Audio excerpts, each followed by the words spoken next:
Honorable Otto, term no sleep. Is it in any way a transformative term? You see, unfortunately, people think politics is common sense, but some of us spend time studying it. In the next 5 years, there are two disjunctive things moving together. Fighting corruption, household income. They are disjunctive. They are not moving in congruence. They are moving disjunctively, in my opinion. Now, the local man down there in Upolachi, my village, is not going to be motivated to go and dig coffee and use the 1 million shillings sparingly if the other person in Kampala is stealing. I don't know if Akol gets what I'm saying. It's a demotivation. Why should I go and farm coffee when someone is stealing my money in Yumbe, money for roads? So the radio stations are awash with political news, politics and sports. Now, very many ordinary people who should be apolitical, they just listen to the radio, like they're listening to the big talk. They are now not digging. It's a Saturday. And the content is politics, corruption. So the conduct of the political elites in Kampala has served as a disincentive to the last man down there who should be in production. The manner the MPs carried themselves, they have conducted themselves that they will solve the problems of the people, and the people are there, hangers on waiting in trading centers. They don't know that if you put 1 grain of maize in the ground, you will get 200 seeds. So, the challenge of the next 5 years, in my perspective, it should be fighting corruption, but without diverting attention from productivity. Now, I just learned 3 weeks ago, Canary, of my 48 years of life. I did not know why Obote was overthrown. Obote 1. Obote 2, the state was weak. But Obote 1, the British were not happy by the cooperatives that President Obote was forming, that was removing the business from the hands of the British international companies here. So they thought they would give us political independence, but they would not give us economic independence. So when Obote came with the Common Man Charter, he started reaching to the last man and forming cooperative societies so that they can start doing the same things the British were doing and getting rid of the middlemen. That's why the Israelis, the multinationals, the Britons started planning how to get Obote out of power. He reached the last man. These people in Europe, America, Asia, they don't want the last man to be rich. They want you to produce coffee and cotton and sell to them, and then they make very expensive suits like that of Akol and bring to you. Now, President Museveni, his principle of value addition must be supported even by a fool. Because I'm a coffee farmer in Pade. I now have 1,800 coffee halls, thanks to General Saleh for mobilizing me. Why should I produce coffee in Pade, in Upolachi, and export it in a raw form to London, and then they produce it and they bring back for me Nescafe?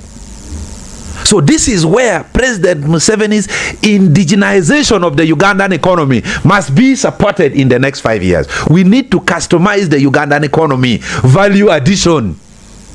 Let's get to the politics. People were shouting, hey, Pineti. They said, don't export raw coffee. Let's produce it and add value. Honorable, after 40 years. Actually, after 40 years. A few days ago, I sat with Nelson Tugume. The thinking is that we are going to open a forum for coffee and cocoa in Parliament of Uganda, and we open clubs for coffee.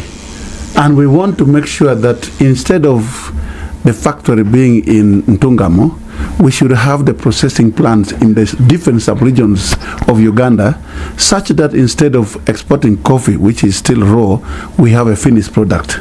That is a discussion I was having with that. So the point I'm saying, the issue is not 40 years. Human beings keep learning until they get to their grave. So What I'm saying is that have the 40 years been a missed opportunity, a lost opportunity?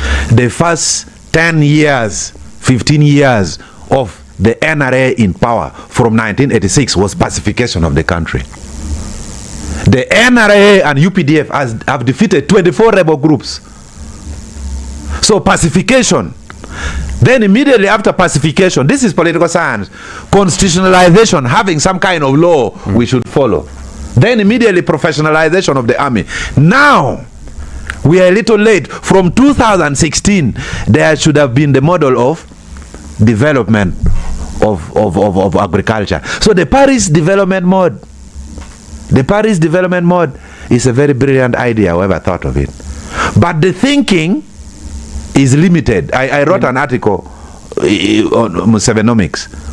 You give 1 million to a man in my village in Opolachen, he's buying salt. Salt is owned by foreign company. He's buying cement. The cement is owned by foreign company. He's buying airtime. The airtime is owned by foreign company. He is going to watch Arsenal versus Man U. The DSTV, they pay 1,000 to enter, is owned by foreign company. He takes Bell beer. The beer, Nile Breweries, is owned by foreign company. He goes to bank in DFCU, Stanbic, is owned by foreign company. This thing of boo-boo, buy Uganda, build Uganda, we must start thinking of indigenizing, Ugandanizing our economy. So this is where I have potential disagreements with the current Politburo of President Museveni. Now look at these statistics. President Museveni tends to favor investors. Ask me why. They pay 68% of the taxes. So some of you are just making noise for not saying, oh! But he knows that the investors are paying 68% of the taxes.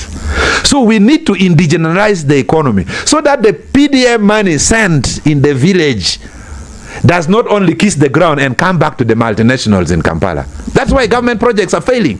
Honorable, you were able to dig more than 1,000 holes of coffee because you had the capacity. You had the capacity, you just needed to be mobilized. We're talking about someone in Kilak or Aru who has nothing. Parish development model, this 1 million that they have received, they already have pressing needs. I don't know if anyone in Aru has gotten out of poverty in the last 1 or 2 years after injection of over 1 trillion shillings in the parish development model. And that is what and that is an example I want that to you give can you a point at. simple example. Yes. I have been talking to my agricultural officers yesterday. The one at the district. When the people came for my swearing-in party, one of the women, when I was telling them goodbye on the 14th in the morning, came to me. She's asking me for money to dig the holes for coffee. She has been given the seedlings. And I was telling her, you don't need a machine. You need a hoe at home. The normal hoe that you go to dig with is what you use. And I called the agricultural officers. I told him yesterday, go back to the people you've given seedlings, make sure they have enough training. That is where the problem is coming from. So you don't need the money somewhere. It is mentality. People. It is the mind of the people. Yes. But you will need to take care of the garden once you dig the holes. From my experience, because you have to dig a hole that you comfortably put a 20-liter jerrycan inside and turn it. Immediately, you digging that hole, people were asking for 300 shillings. But you dig it, you don't need a grader. Immediately, you get cow dung and put in the holes. A seedling of coffee is 500 shillings. So at 1,000 shillings, you have a hole ready for coffee. The only challenge where government should help people, and this one I've been pleading with General Saleh, I'm also a victim myself, irrigation. The one of sinking water. If in fact the Minister of Northern Uganda should even do nothing but only concentrate on one thing. We are doing too many things now. NUSAF, PRDP1. Oh, what the people have eaten money there. The people are even growing more poorer. So the moment we have, so in these 5 years we need to, and we need role models. Yeah, but the president told you about the bottle irrigation. I don't know whether you learned nothing from it. That one is a movie. I don't know how we should call the name. that to irrigate using water, I know it's drip irrigation. It cannot work because in this first season I've lost 40% of my coffee because of irrigation. So the interventions, these next 5 years we should have pragmatic interventions with existing what? Role models. So President Museveni should concentrate on economics. We need to localize the Ugandan economy. The foreigners are grabbing everything from here. That is why last week on this show I said we don't now need patriotism. Patriotism, Uganda is over electrified with patriotism.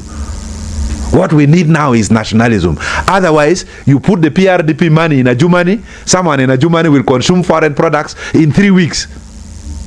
The money will be back in Kampala. So this is where we need thinkers in Bank of Uganda, you know. This is where we need thinkers. Let's start looking at ourselves.